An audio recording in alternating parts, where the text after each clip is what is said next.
Face aux erreurs de la justice militaire, dues à son aspect expéditif durant la Grande Guerre, des réhabilitations ont été obtenues alors même que le conflit se poursuivait.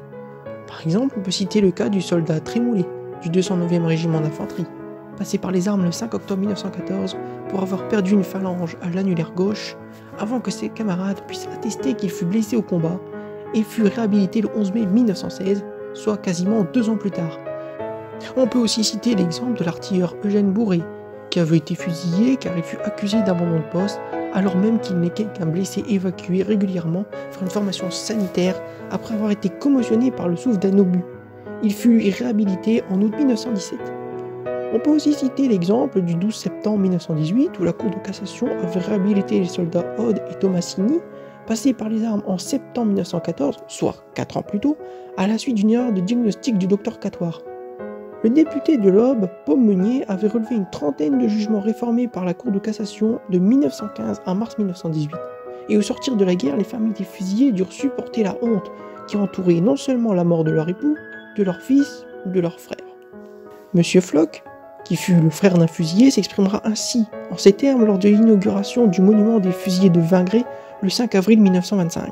« Songez un instant à ce que fut pour nous cette guerre atroce. D'autres, à nos côtés, connaissaient aussi des deuils douloureux. Ils les pouvaient du moins porter avec fierté, tandis que nous, pendant des années entières, nous avons vécu dans cette atmosphère affreuse de la suspicion illégitime et la honte injustifiée, car nous savions, nous, qu'ils étaient innocents, ces martyrs de Vingré. Comme vos camarades, vous êtes tombés au champ d'honneur, et c'est le même drapeau qui vous sert de linceul.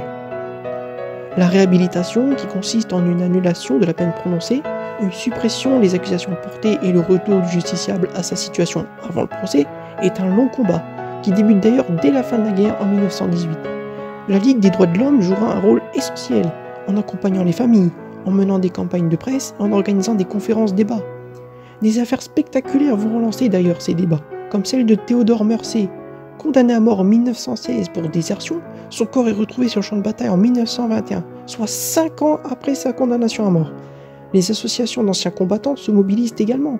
Ainsi, l'Union nationale des combattants, l'UNC, obtient que le ministre de la Justice intervienne et saisisse lui-même la Cour de cassation s'agissant des soldats de Vingré. Et d'ailleurs, le 29 janvier 1921, soit 3 ans après la fin de la Grande Guerre, leur procès est cassé. Les travaux de l'historien Jean-Yves Le Naour estiment à une 50aine de cas les réhabilitations de l'entre-deux-guerres. Mais si les situations les plus injustes ont été réglées durant cette période, au cas par cas, l'immense majorité des fusillés, pour l'exemple, demeurent écartés aujourd'hui de la mémoire nationale.